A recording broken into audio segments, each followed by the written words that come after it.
but I took a shower. It still itches, and the doctor said the swelling will go down. Oh, good evening, medium. Welcome. Hello. Hi, everyone. To another episode world. Of Live here on Keystroke. That was really smooth. That was Richard Fox. We are here live with him. You heard it here first. And apparently he took a shower and it still itches. I don't know how to help that. Don't worry. Fine, you won't get it over. Oh, it is the internet. You can't do that over the internet. No, we'll just we can edit that part out. Yeah, we'll edit that in the live show, right? Yeah. We'll go back in time in our hand wavium time machine. That's right. Okay. Welcome everybody to tonight's show. Glad you could make it. Live chat's going crazy. I am Josh Hayes. That's Scott over there, and we're here with Richard Fox. We're gonna do several exclusives tonight. So if you weren't thrown off by Richard's fabulous live, not live introduction, there's more. There is more to come. We're going to talk about his 2018 reader survey. We're going to talk about some new books, some new book-ish projects, and the show sponsor tonight is really cool too. But we'll get to all of that here in a couple of minutes. So the live chat's consensus that you don't have enough green blood cells there to take care of that. So if you've been reading all the Ember War books, you know what that means. That's right. If you, whoever's watching, if you don't know, Richard is the author of the Ember War series, and Scott and I both collaborate with Richard on two spin-off series, the Terran Strike Marine series, which I am literally buying on audiobook. The pre-order right now. See, and the Terra Nova series. He's also the author and winner of the 2017 Dragon Award for Best Military Science Fiction Novel, which was Iron Dragoons. Clap for you. And if you're watching on his author Facebook page, he's pitching, trying to get the Abara sanction and our book Terra Nova nominated for the Dragon this year. So after the show's done, head over to the Dragon Award nomination page and nominate those books. Richard, how you been, man? It's been a long time since we've had you on the show. Gentlemen, always a pleasure to be here. Thanks for having me on again. It's so it's good to be here. Lots of good information to share. Lots of neat new things to reveal for everybody. So lots of great stuff today. I'm really excited about some that you have enough time to come and actually sit and talk with us, since you've got so many things going on right now. It's well, this is important, and but well, who needs sleep? I have a small sleep is optional. So sleep. I love sleep. I hate sleep. I literally dread going to bed every night because I know I'm going to wake up in 15 minutes to start it all over again. So Richard, what do you want to start out with today? Do you want to start out with the survey? Do you want to talk about ID4 that just came out? What do you think, man? Well, we can start with the survey. And what I did with that is, I've got my mailing list of people who want to hear about my future books, and once a year I'll send out a SurveyMonkey survey to all of them and asking them, just biographic questions, and figure out what they want from me and where I should be focusing my future efforts on. So we can go ahead and go through all that. And in my audience, this is a very military science fiction and space opera audience that I built up in the last about 3 years of publishing. So, and I've got, I think, a little over 2,000 respondents to this. So that's a good sample size. Yeah. And so we're going to go through the survey answers one at a time up. I've got it here with me, so I'm going to share it. This is one of the cool things about Richard, guys. If you don't know, he's very open about what he does for the community. He's done a lot for the community, specifically the military sci-fi side of things. And so we're going to actually get to see the results of his survey behind the curtain in Oz. Yes, I think this would be better, Josh, if I'll ask you the questions like you're getting the survey. So the question number 1 is, are you male or female? Well, I'm going to share it. So are you male or female? Yes. I am male. This is the breakdown. and we can see here on the screen. Richard, do you want to talk about any of these points as we kind of go through? Okay, so male and female. Now, most of my readers obviously are male, and for those of you in the wider writing world, this is almost inverted. So romance readers, almost all female. Fiction readers, almost all female. So the niche I'm writing for, the military science fiction space opera crowd, almost all male. It's mostly male. So that's really unusual as far as as genres across the board, because women read a lot more than men. So, and I think we kind of found where all the men are reading is right here. Indeed. That and certain picture-centric magazines. So the next, the next question is age, and as you can see, they're color coded. 41 to 65 is your number one demographic. Yeah, it's my group right there. Yeah, I was kind of surprised by that, but I'm slowly getting into that longer line there, I'm deep in it. So is this a surprise for me? Not really, because I have my Facebook page and I can see the demographics on there.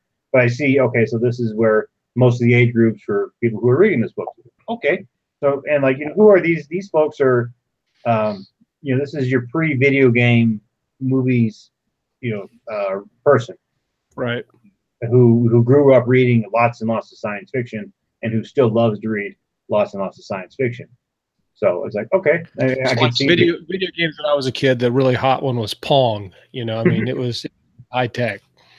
Does the significance of this question change how you're approaching the rest of your writing as you go forward after seeing this data, or does it just kind of solidify what you were doing already?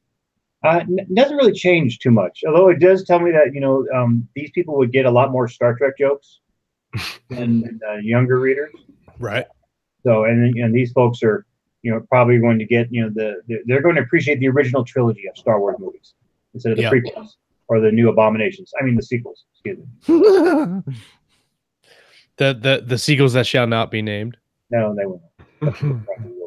Anyway. So okay, the next. Not a huge.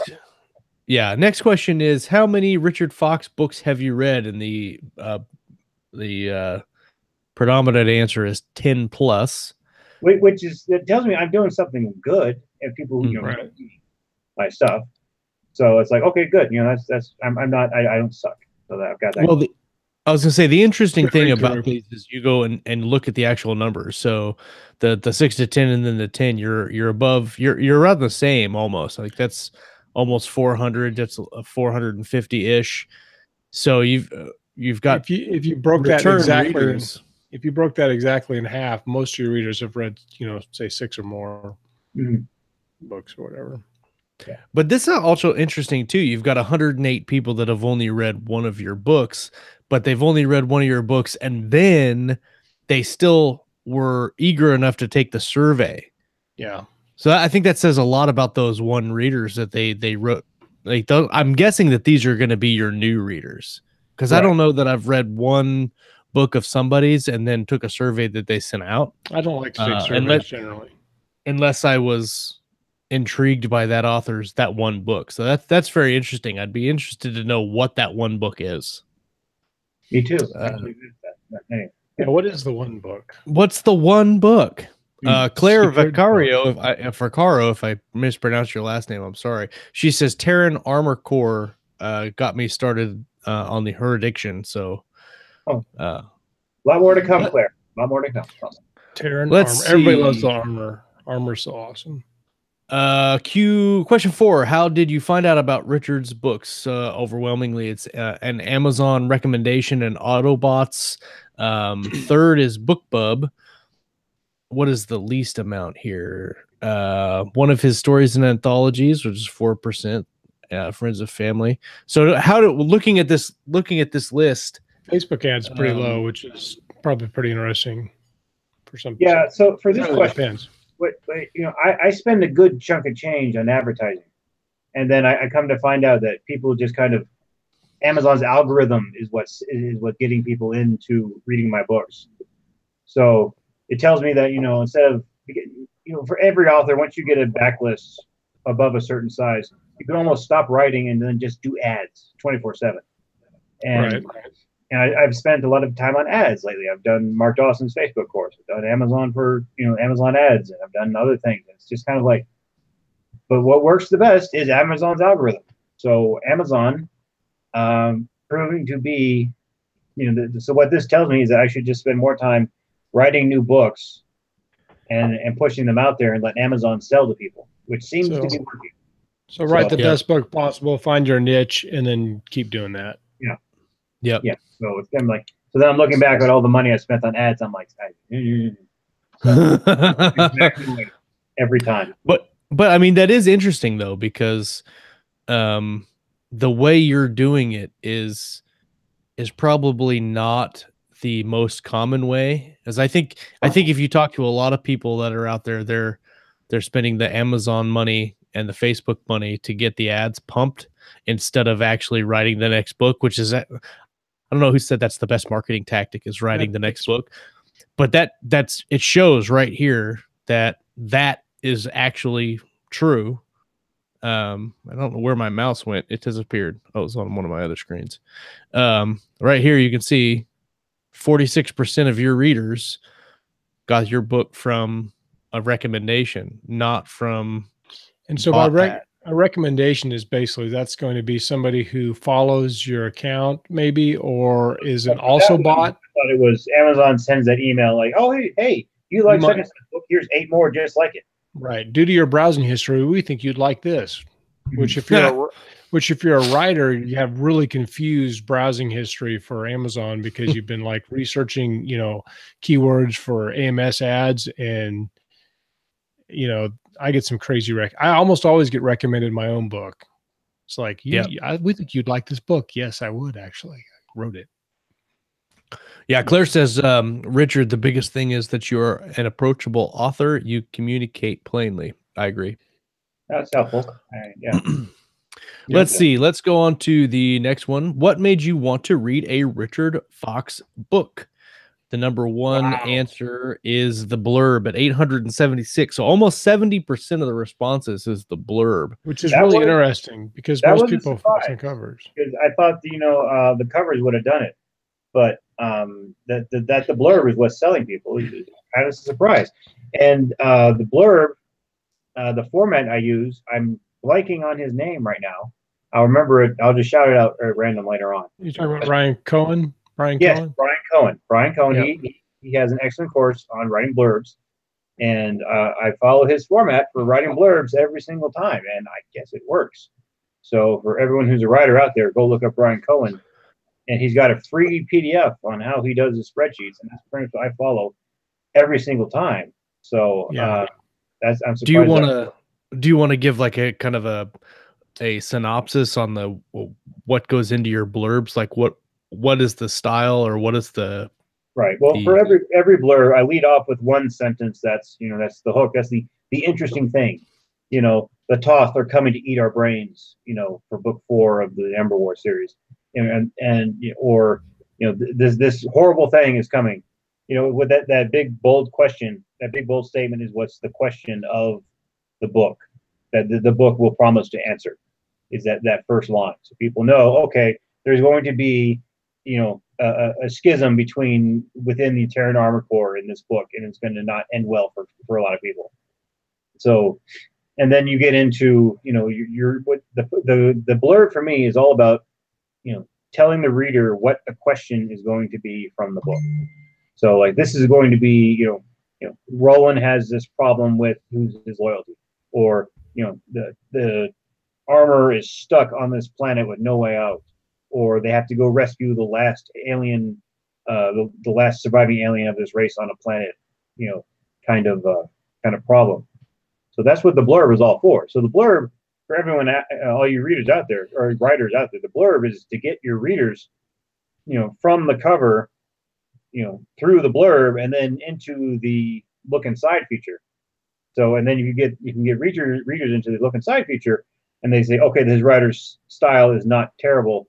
I still want to find out the answer to the question, and then they buy the book, and read the book, and love it, and then read the rest of your stuff. So. But how hard is it to come up with that one sentence tagline? I know a lot of writers struggle with that elevator pitch, as it were, and like, you know, tell me what your book's about, one sentence. And most people, they can't do that, or a lot of people I've met, and I had a hard time with it too in the early days. So is there any tips on how to boil that down to a one sentence? I'm a big outliner, and I almost always start my outlines with that question. What's this book about? And then there's that one question that I can boil it down to. This book is about this problem or this question that's going to be asked and how it gets solved. So I start with that, and then later on, when I'm trying to write the blurb, it's still at the front of my head. Let's see. Let's do the next one, which is who is your favorite? Oh, I've got a infographic for this question. Hold on a minute. Let me see. I've got to find the infographic. Who's your favorite military sci-fi space up writer besides Richard? I've got to stop sharing and then go in here. I forgot about the infographic.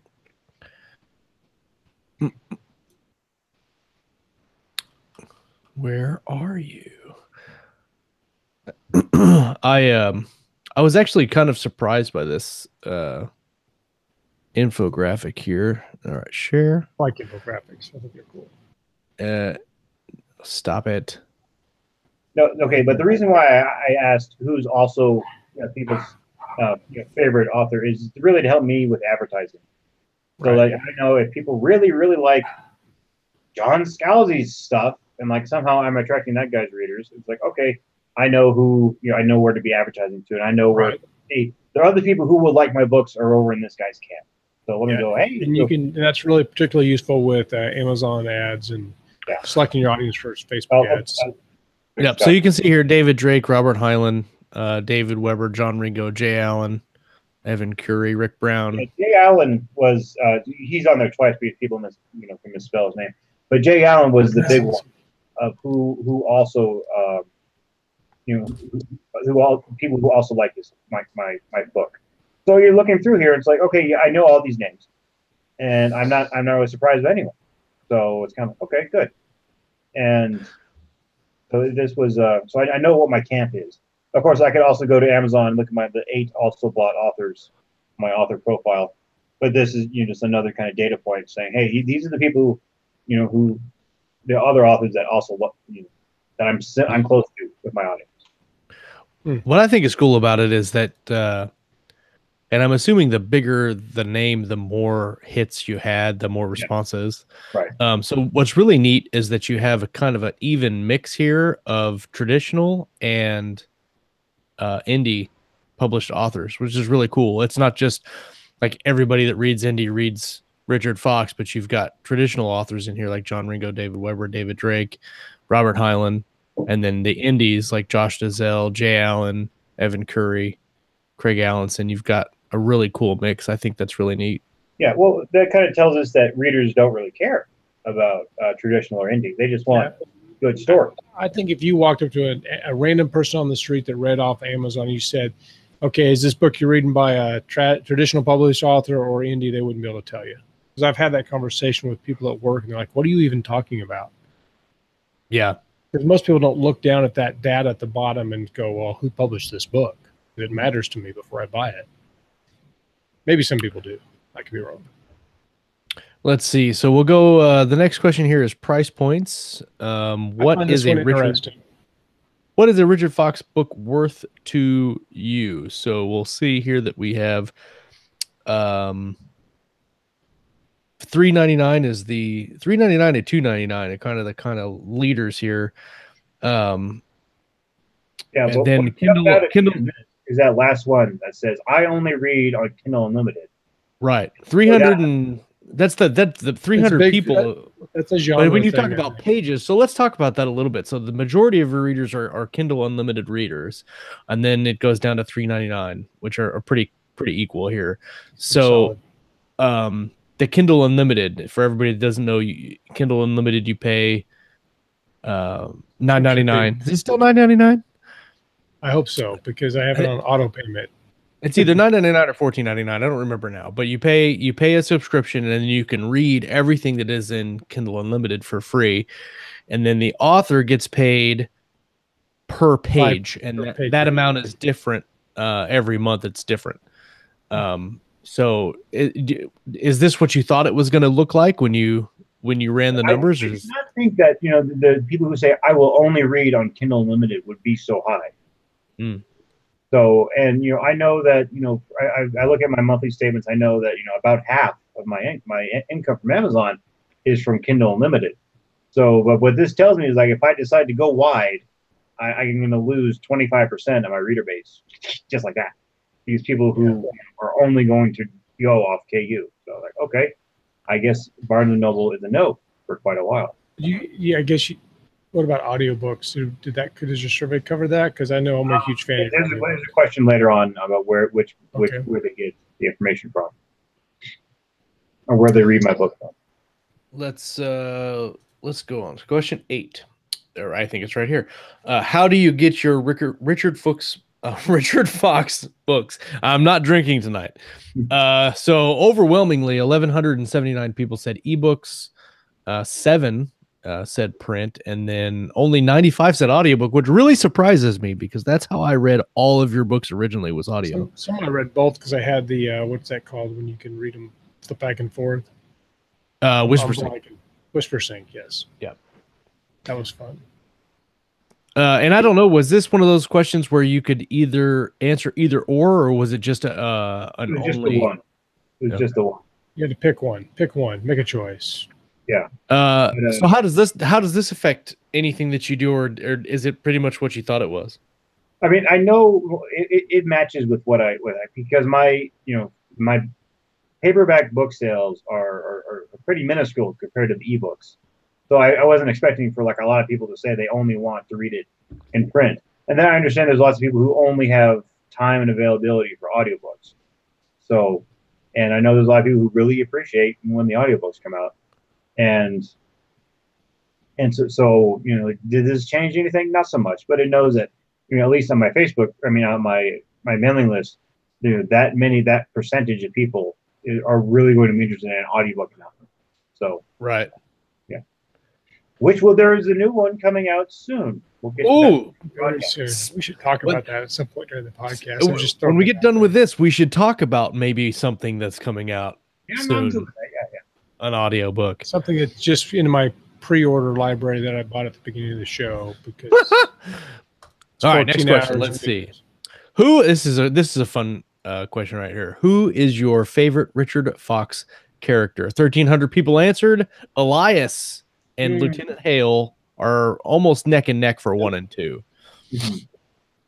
And surprisingly, I thought Standish should be higher than that. I thought he would too, but I definitely can see Elias and Hale, obviously, but I like Elias. I'm really glad that Carson ranked over Steuben, but I really want to know what this other is down here. This other perturbs me. For some reason, I forgot to put in Roland, who's the main character of Terra Nova Corps. Oh, that's probably Roland. Oh, yeah. I don't know why I forgot that. So, and Roland's kind of a big deal. Yeah. That was. Pay attention, people. Don't Well, Scott and I are going to have a fist fight after this because Hoffman got way more than Carson did. Hoffman did. I'm pretty impressed with old Hoffman. Yeah, and for this question, and everybody vote for Hoffman next time. I'm just saying. For this question, I did a short story not too recently, which had some of the Ironheart characters, which is Elias and Bodil and Kalen. And people really love that little short story I did. And people were saying, like, we wouldn't mind some more Ironhearts. And it's tempting. It really is tempting. I think people appreciate it, but I don't like prequels as much. And we know how Elias's story ends. We know how the Ironhearts finish up with the Ember War. So if I were to go back and do something with Elias and the Ironhearts, there's no tension, right? If I had them fighting on Australia against the Chinese in World War III, we know they're going to be fine. So it's kind of like, it's hard to get invested into that kind of book where it's like, they'll make it, Right. So, and I think what we got with Elias and the rest of the Ironhearts, I think we're kind of good with. Now, I'm tempted to do prequels, and if there was, they would only be cameos. See, I like prequels. I mean, I haven't read a lot of them, but like, I mean, but I am, if I really like a book, I'll read it multiple times, which is kind of like a prequel in a way. I think if you were to do a prequel with the Ironhearts, or involving them, you'd kind of have to figure out like what's your Rogue One moment, right? Like what's a cool thing to link up in there where it doesn't matter that the characters survive or die, because we want to see this linked up moment between the past and the future. That's some really cool deal that nobody saw coming. A lot of people in the live chat are like, no prequels. So I'm obviously a freak of nature, which is not hugely surprising. Let's see. What is the next question? Let's see here. What you want most from Richard is more books. More books, more books, more books. So let's see. More books is obviously number one. And then an Ember War TV show / movie series. That'd be awesome. A comic book. Interestingly enough, really? We're going to talk about that. Strange. Funny you should Subject mention that. Also, maybe here in a minute. Video games, 2 for hardback books, and then more free short stories. But more books is obvious, which also this comes back into play with your advertising and how you sell books, which is just... I'm disappointed I don't see action figures on there or other merchandising. I'm going to do my own action figures. But probably the rest is kaput, so. Yeah. Let's see. How do you anime would be a quick success. How do you find new books? Amazon recommendations, Bookbub ads. Again, Amazon recommendations is number one. I think Bookbub, are these Bookbub ads, Richard? These are the ones that you're paying for, or these the ones that you get that are the hard to get, like the golden ticket? I'm pretty sure that's people getting that daily email of, here's your awesome discount on a Sure. So, it doesn't, I think everyone who's a writer knows that you can get that Bookbub feature deal. It's a good thing. So that's not hard. But convincing people of that is not hard. Getting that feature deal, that's tricky. That's tricky. It takes, I'm like 2 for 400. We're talking about getting the Bookbub deal. Oh yeah. That's like a writer's like psychosis waiting to happen right there. You can have all kinds of crazy moments. Lots of rejection going on with the Bookbub. Let's see. Okay, final question. Once the Iron Dragoons series ends, what future Richard Fox books would you like? So the number one answer is more armor stories. The rest of Albion Lost. Space Marines versus Aliens and New Universe prequels. So prequels is your last deal here. So with more armor stories being first and then Albion being second, what are your thoughts then for what's going to happen next? Look at those answers. They're almost equal for everything. And so it's kind of like, it's almost like I can't screw up, and I'm guaranteed to screw up with whatever I do next. Whatever I do next, some people will be happy, and then the other 80% will be like, come on, man, where's my other story?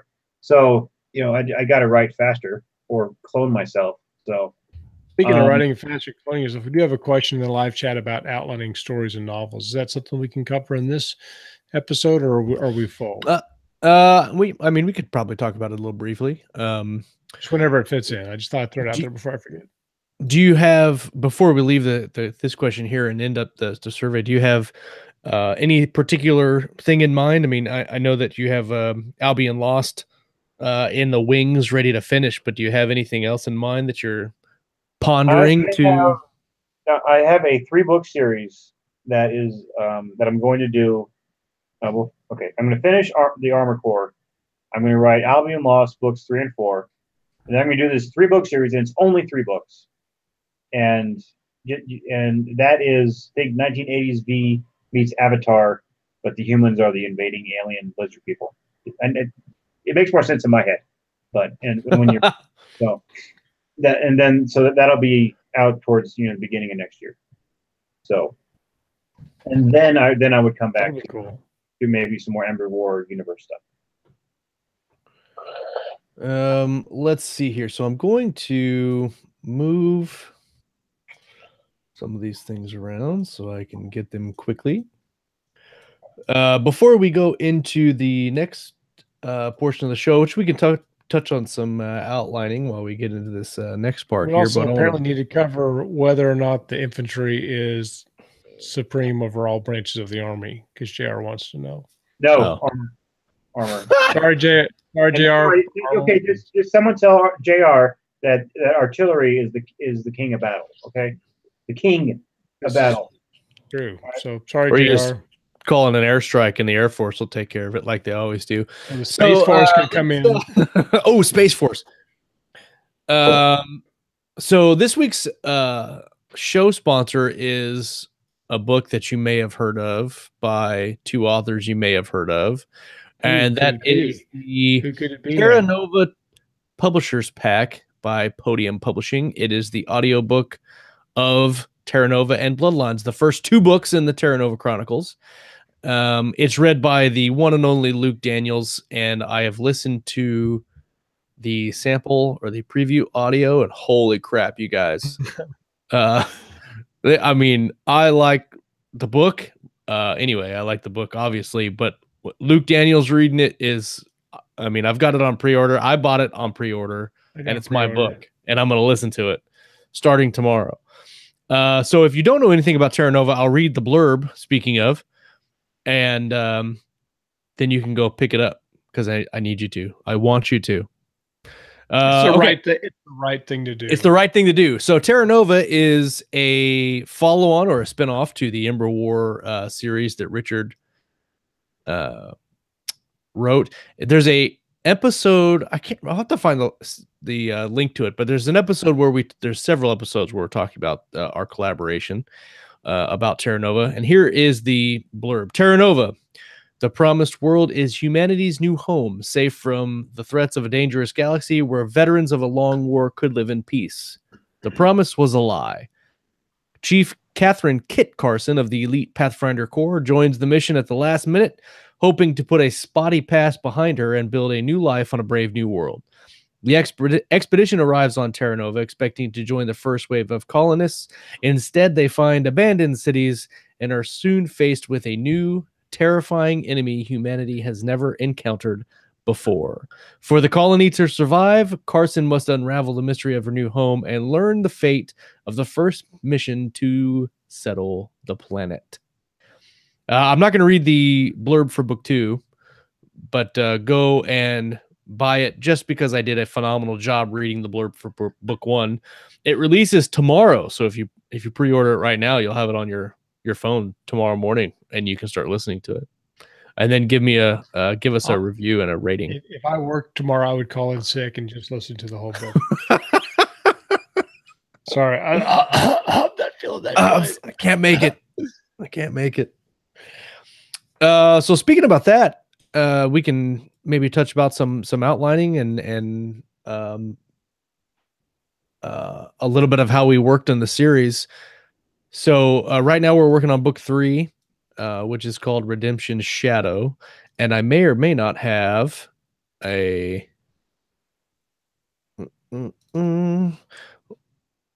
surprise. That's nice. Nice. I mean, that's nice. That's nice. That's pretty nice. Pretty good. Yeah. That book will hopefully be done here mid-July-ish, and then we'll work on getting publishing links for that. But that book is the 3rd book in the Terra Nova series. It's got some great new characters and some really neat new things that we're doing in the universe. It's going to lead into some really cool things that are going to happen next year, probably in the universe. But Richard and I started out on this project just kind of talking about how to do Mass Effect Andromeda the right way. And I think we've nailed it pretty well. And when you talk about outlining, for the first book in the series, Richard wrote me a 14,000 word outline, and I wrote him 65,000 words. The second book, he wrote a 5,000 or 6,000 word outline, and then I wrote 72,000, I think. Something like that, yeah. And then we both kind of wrote the outline for book 3 together. And I think we hit about 6,000 words again. And I'm at halfway, and this one's probably going to be about 80,000. So when we outline, we get the bare minimum pretty much of the scene. Richard has some a kind of a unique way of outlining and writing out the it's basically because you use the square brackets and stuff, so you can find and search and stuff in there. Right? And it's more of the along the lines of just telling yourself the story before you actually sit down and write it, which is kind of are doing one character arc at a time. Yeah, kind of. So, Richard, do you want to talk about that? The art mechanic of how you go through and you write the different. So when I sit down and I've got the whole story, kind of mapped out in my head for, okay, I know that, this major character arc is going to happen over here, and meanwhile the second character arc is happening in this area. This is where they'll intertwine, etc. And what I'll do is I'll outline one full character arc, and then then outline the next arc, and then the next arc, and so you'll have all the subplots will be mapped out, and then I'll start writing them one at a time. I'll just write, I'm writing The Last Aeon right now for Iron Dragoon Book 5, and I wrote all of Roland's scenes one after the other, and then I'm going to go and write Gideon's scenes one all after another, and then I know where there's a few other places, the add-in scenes that connect things, and then I'll write those kind of towards the end, and then at the end I have all these scenes worked out, and then I'll mash them together so that the pacing, like the fast-paced scenes from one arc, make up for the slow parts in another arc, and that tends to make the whole book paced very well, and much more readable experience. So that's how I outline. Is I do it by plot line, and then once I have all of the plot lines outlined, then I write one plot line at a time. And then there's always the muse will show up and say, "Hey, why doesn't that guy say this thing?" And you're like, "Oh yeah, why doesn't he?" And then one time when I was writing the Crucible, the Iron Ember War book, book 8, and I was writing a scene where there's this medic character named Yarrow. I was having Hale and Cortaro. They're going to go talk to somebody. For whatever reason, Yarrow kept popping back up in my mind. Like, he wants to go. He wants to go. I'm like, why the heck does Yarrow want to keep doing this? And I remembered, oh yeah, his daughter. I'm the writer here. How did I forget about this guy's daughter? He wants to go see his daughter. So the muse shows up along the way and kind of will help. Will help emphasize scenes as they happen. So I'm not so welded to, well, I outline this, I have to outline it, I have to come out. While I'm actually writing, some things will churn up. So, and I'm all for that happening, because that's it's going to be very organic to the story if I'm having the idea to change something during the course of writing it. And then when I'm writing with Scott and Josh, we'll be doing some scenes, and then when I get the draft back and I'll be going through, I'm like, you know what, this needs this. We need some more fart jokes in this section right here. Excellent fart joke. I've been told I have some of the best ones in Terra Nova. So yeah, it's all in space is really important. So yeah, and but when you're doing the co-writing, you can still be like, hey, this needs to happen. And and like, yeah, you're right. And then all the time, Scott and Josh would be like, "Hey, can we add this?" And I'm like, "Yeah, run with it. The story is talking to you. The story is saying, "Hey, I'm weak here. Do this," and then it works out. It works out pretty well. So, and now there was that one time we were writing Terra Nova where I went to Josh and said, "Hey, we need a ground fight scene here." And he wrote a great ground fight. No. You need to give more context to that, because that. Why don't you tell?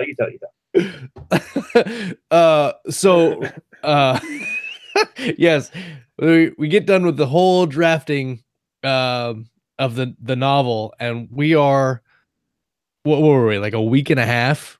I think we were a week and a half out. because we had already set the publishing date. And we're a week and a half out. The book's with Richard. It's supposed to be going to edits. And Richard goes, ding, we need a ground battle scene here. Give me 6,000 words. And I go, oh, I don't know what to do. And so I freaked out. Typing, buddy. Yeah, I freaked out, banged out 6,000 words, sent it to him, took a huge breath of relief.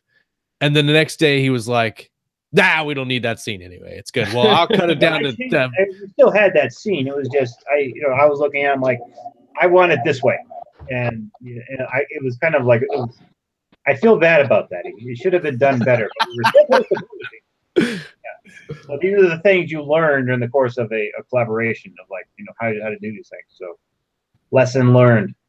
One of the fun things that Scott and I like to do as kind of a gotcha, or kind of one of the guess what happened to me during our collaboration with Richard is we like to write scenes that we think that he's gonna hate. Yeah, let's see if this one gets cut. Let's see if we can squeeze this one in. And bet each other to see if he's gonna cut. I told him before we started, I said I wrote this scene that I absolutely love, but I'm pretty sure you're gonna hate it. And if it gets left in, then I'm gonna be really surprised. But I didn't tell him which scene it was, so now he's gonna be thinking every scene I wrote what's the one that he's gonna hate. So it's gonna be interesting to see if he leaves it in there. You got to have that type of flexibility and a good sense of humor about working. We get asked that a lot. Well, how do you do collaborations? Well, one, it's a group project, and like with the Emberverse books, those are for Richard's readers, so he knows best. Obviously, as final authority on all those things, and I've learned a crap ton while writing this series. So, but that is hilarious. You're like, oh yeah, I bet this is not going to get through. The other fun thing when you write with Richard is, especially with the funniest thing that's ever happened to me when we were plotting one of these books is we're sitting in Vegas and we're plotting book 3, and he leans back and he's get this. If he had a pipe and like a monocle, this would make the whole scene just that much better, because he sits back and he's thinking, and he goes, we need to have fucking pterodactyls in this book. And I just dropped my pen on the paper. I was like, that's it. This is going to be the greatest Terra Nova book ever. And that was hilarious. The pterodactyls really tied the book together. It really does. The spine of the story. Oh, well, speaking of collaborations, we do have another cool thing to share. Let's see if we can share this real quick. This is bogus. This is something that's you don't see every day. Let's see. If you're thinking the same thing I'm thinking of. No, this is yours. Oh, I thought we were going on to the. We're not there yet. Not there yet. Okay, yeah. So this is awesome. This is your guys' book. So I'll shut up and let you guys talk about it. Don't either of you talk at the same time. Don't all talk at the same time. No, Baldur's Hammer will be out next month. Yeah, will be out next month, and it is one of the more military books, Space Marine, military science fiction books that I've worked on in a long time. And it's got a lot of Captain Valder, got a twist at the end that everyone will hate, but that's okay. And they'll love it. And they'll love it. They'll love it.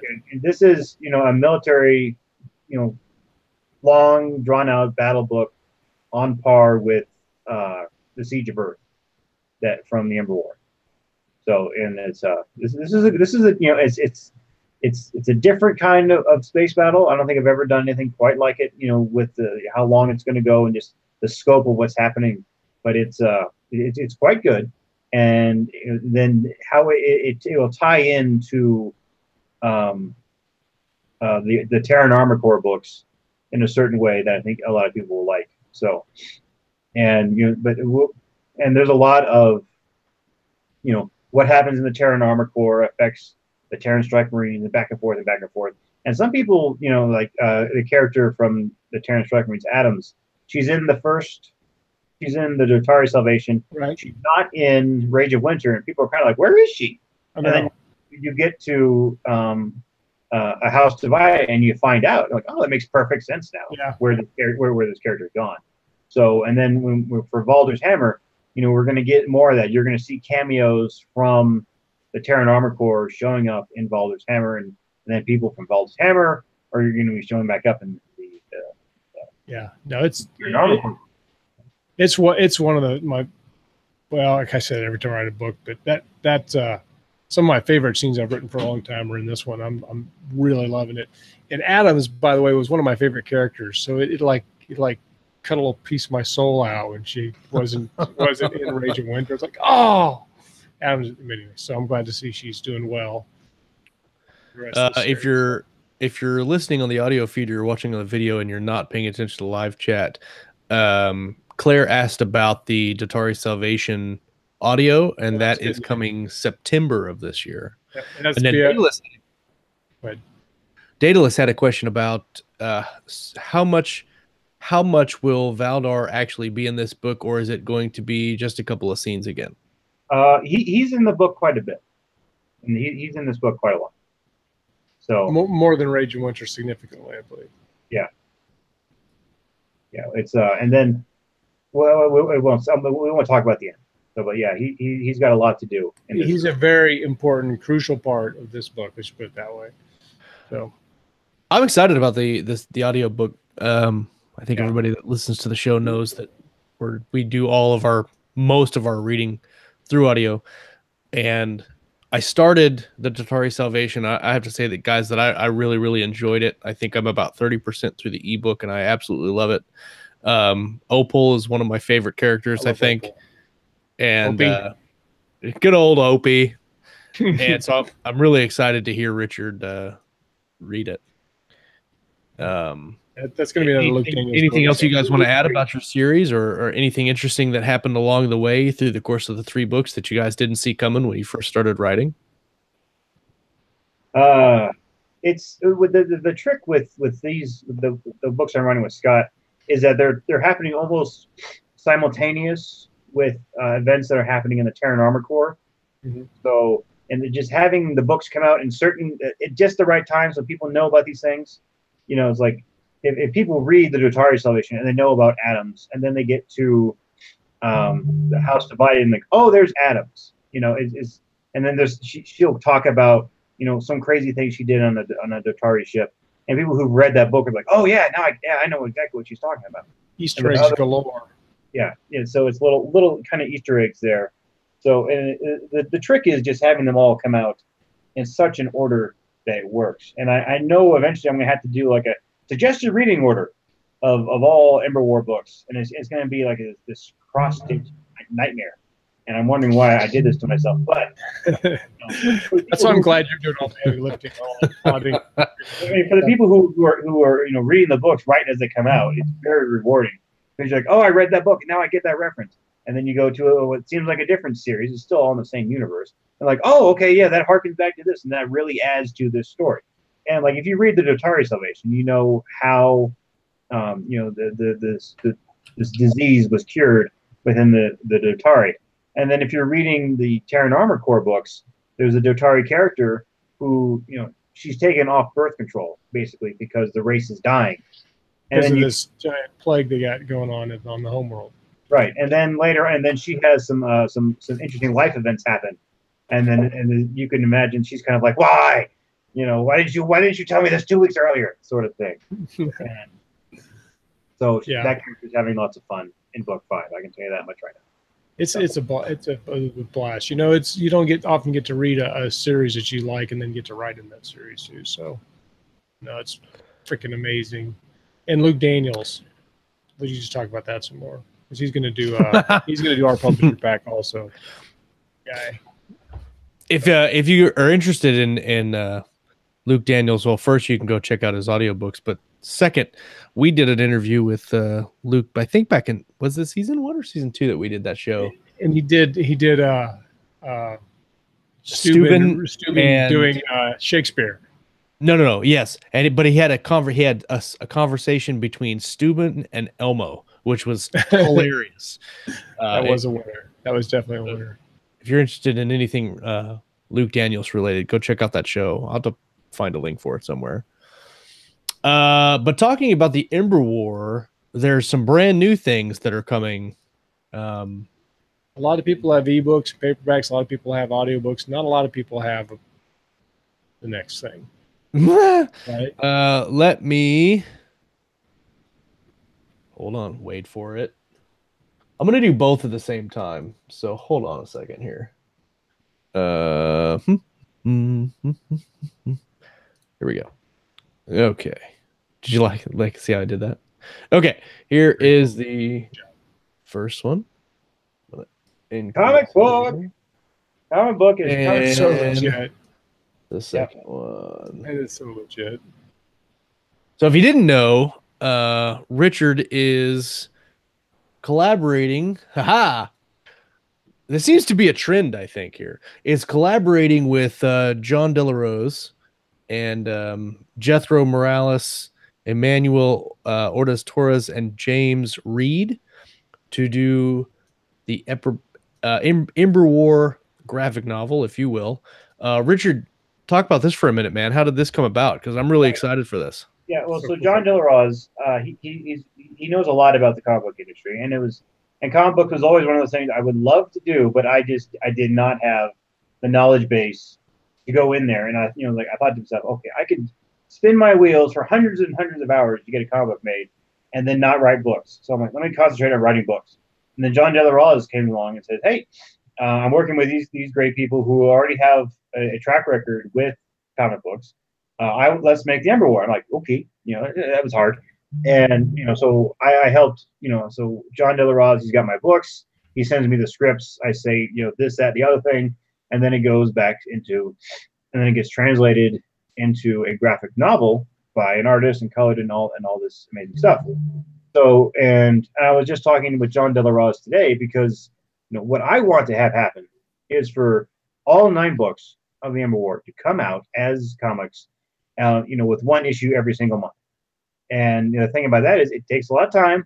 It takes a lot of money. So eventually we're going to, not eventually, but pretty soon, we're going to have a Kickstarter to pull in enough money so that we can have multiple artists working on multiple books at one time, so that when the Ember War comic books start coming out, there'll be just one after the other until we get through the Zaros Reckoning.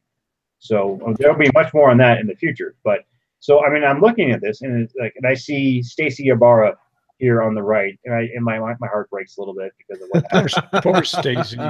And then later on, I've seen the drawings for Elias and the Iron Hearts, and I'm like, it feels, and it's so, and so the comic book is happening, and then the goal is, where the problem now is like, let's have it all come out, all right?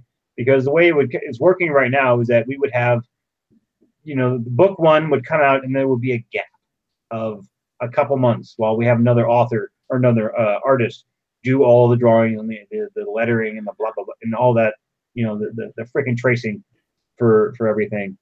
And it's I don't want to have that gap of, oh, I like that story, give me more, and I'm like, oh, wait 6 months. I'd rather have it all come out one run after the other, so people can have something every single month to read. So that's why we would do a Kickstarter soon. So. And I think comics are very labor intensive. And if I understand, I don't know if they still do it this way. Years ago, I'd read up about it because they have like a different artist does the sketching, a different artist does the inking, the coloring a lot of times. And so, to get those done on a monthly basis would take an enormous amount of work. And most comics have multiple artists in them if you look at them. So, yeah, it's been a lot to learn. So. It's but they're going to come out, and and when we do the Kickstarter, we're going to have a lot of little extra things to come along. If you kick in a couple more bucks, there's some more surprises along the way. So more on that in the future. But the goal is, as soon as Ember War comics issues start coming out, is that they keep coming out until we get to the very end of the Zaros Reckoning. So. It's an effort, but a worthy one. So because now I have this great this bookshelf back here, and I'm going to have all 9 graphic novels next also on the shelf. It's like, oh, I'm a real writer now. Kind of thing. Yeah. So, next milestone: get comic book series produced. Do you have an estimated release date, or when are you guys looking to do issue number 1? I think we're looking. It keeps getting pushed back because we want to have everything just come out one after the other. So I think it's like fall now, or September-ish, when issue 1 will come out. And if we do this right, you'll have issue 1 in September, and then you're going to go all the way to issue several hundred, well, maybe 150 or so, to get all the books done. So that's crazy. Wow. I'm excited for that. There's a That's few people in the live chat that are already ready to shell out extra money for signed comic books. And I said that right before we went live. I said that I wanted some signed ones. Are those going to be available to purchase when it comes out, or is that going to have to be a special thing? Or it's, I'm pretty approachable, and I've had people who they sent me their book and said, "Hey, sign it." I'm like, okay. So I just go to the UPS store, pick it up, sign it, send it right back. So it's if it's for my fans, your readers, yeah, I'll of course I'll sign things. Happy to. Just don't. I'm not going to sign your face. I have not been asked to do that. No, we're not. I'll sign your book. no face signing. no face signing, none. That's awesome, man. I'm excited for that comic.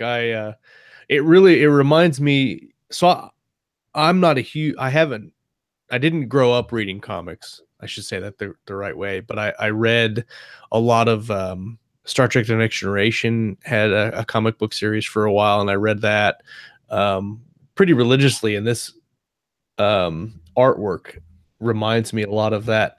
I went through a big Top Cow phase, the Top Cow comics in the early 2000s, where I couldn't stop Battle Chasers and all that stuff. But was there anything in these books that is different from, like Georgia, like a Song of Ice and Fire, where you have the books and then things are different in the TV series, but it doesn't really affect kind of the overall theme? Or are these really kind of, do they hold true to the source material? It's I look over the scripts before they get sent off to the editor or to the artist, and there's going to be some things that change. And like if you read the books or you listen to the audiobook and you're looking at a certain page, you're like, hey, why isn't this character in this scene? And it comes down to we only have a certain number of pages to go through, right. And when I'm working with John, I say like, no, you need to have this line here, because that's very important 6 books from now. You got to put that in there. And then, so it's, do you get, every single line and every single bit of action? No, you don't. But you get, you get the highlights. And then there's going to be a few things where like, oh, I never thought, I did not envision the scene that way. But then when John, he's going through it because he knows how to write comics, and I don't. And then the artist will say, the artist will do his bit. So it's a collaborative thing. It's going to be a little different, but it's still the same story. It's just you're going to get it a little different. So I mean, I don't know any comic book that captures every single nuance of a book. For that matter, a movie wouldn't either. A movie is never like page for page, and it shouldn't be, because that makes terrible movies. But yeah, it's the same thing. It's a different medium. It would be awesome in its own way. Mm-hmm. What I'm really interested to see is how it changes my original vision of what I thought the Ember War looks like, or what it looks like in my head. Like somebody mentioned the Zaros Lord, or the Toth, or the Datari, or any of the characters, any of the alien characters, like on Bastion, and how that looks in my head, and then to see how the artist is going to translate that to the art. I'm really excited to see how that turns out. Yep. Yeah. I don't think everyone's going to be like, yeah, that was exactly how I pictured it. I mean, I've looked at, the armor, and there's some people who are going to be like, I had it a little different, but it's like you can still see Elias and know, all right, that's Elias. So, and then but sometimes it's good to be surprised. I love art, and I like to see what other people's imaginations produce in that regard too. So I can't wait. I think I'm gonna buy them all. Well, we are coming to the end of the hour, and it's been a packed full hour. It doesn't feel like it's been an hour. I know, it's like, wow. It feels like we've breezed over like everything we wanted to talk about, but didn't really get to go in depth on it. But that's okay. I'm sure Rich will be back at some point. And if there's some things that if you wanted to go deeper into our collaborative process, or kind of deeper into what Richard was doing on his other books, you can go check out our first interview with Richard, which was way back in season 1. I think he was like our 6th or 5th guest or something. Phenomenal guest. And that started a awesome friendship that I hopefully will continue for many, many, many, many years. Check out our collaborative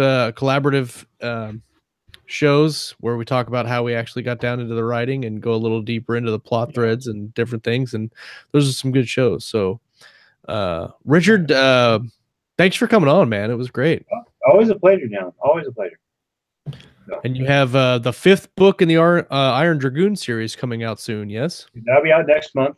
Right, very close to when Baldur's Hammer comes out. So the cover is still being worked on.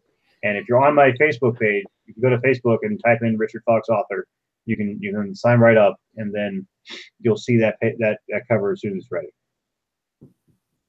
Fantastic. Yep, that'll be cool. Well, everybody that came and hung out with us in a live chat, thanks guys for coming up. We met several new faces today. It's always great to see new people come and hang out with us and enjoy the show and meet new people. It's always a great experience.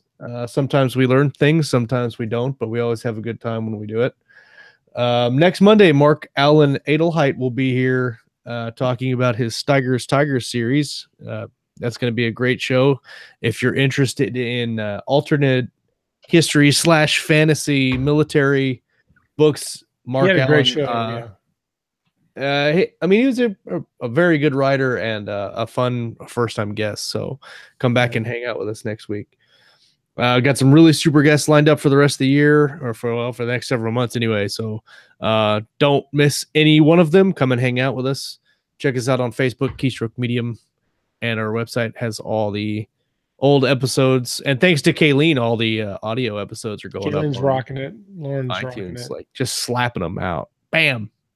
So, all right, guys. Well, we're going to get out of here for this week. Come back next week. We're going to talk about some reading. We're going to talk about some writing. And, of course, everything in between right here on Keystroke Medium. Peace. Take care.